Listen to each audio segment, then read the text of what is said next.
try to do it as effective as possible.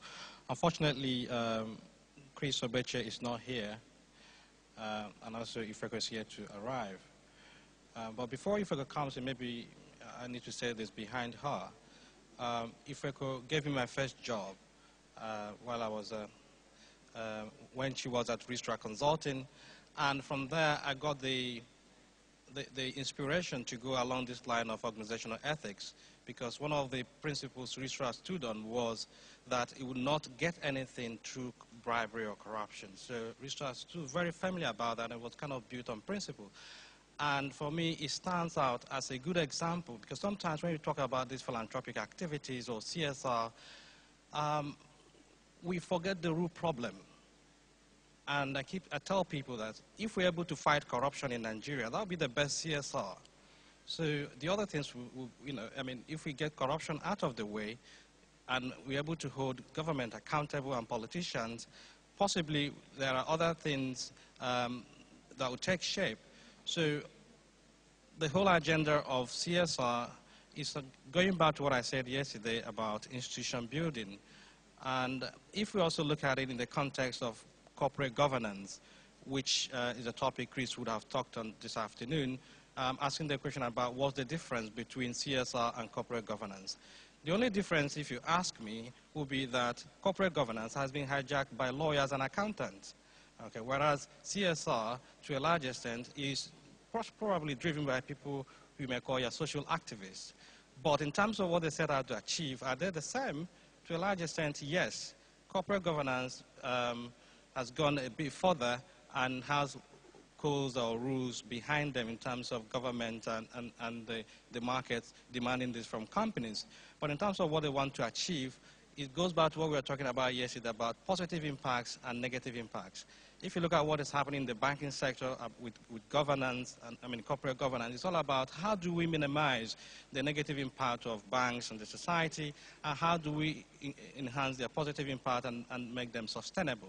So the question here before us today is whether that is the difference between CSR and corporate governance is mere semantics. I would say yes to that. I know there are different the two have gone in two different directions and trajectories because of different professions behind them. But if you look at what they want to achieve, to a large extent, I would say they're doing the same thing. And most organizations also beginning to rethink where they position corporate responsibility and suggesting that corporate responsibility should be part and parcel of the whole corporate governance agenda. What I was saying is that in most organizations, they are beginning to converge. So people have board members who are in charge of corporate social responsibility.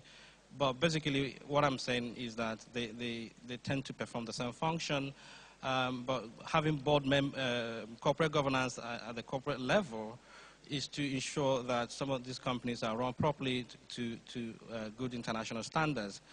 But as we think about this as well, and we'll be talking about education, we're talking about how companies are run, a question for people in corporate governance that are struggling with at the moment is, say, whose model should we adopt? When we talk of corporate governance, we have this view that we are talking about a unitary system or a common system that we all understand. But corporate governance varies from context to context.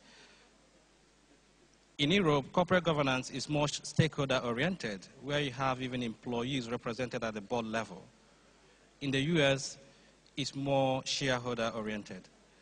And I'm doing a couple of studies with some Nigerians looking at, say, whose model do we adopt?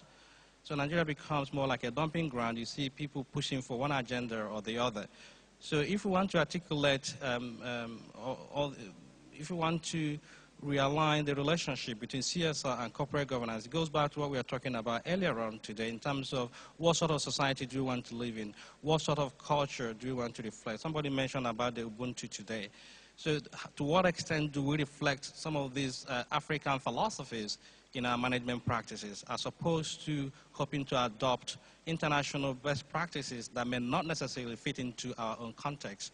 So there is room for contextualization, or what when clearly called the locality concept.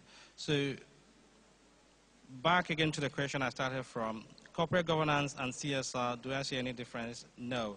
But I'll leave it open to members, people here to talk about and see if we can find a way forward.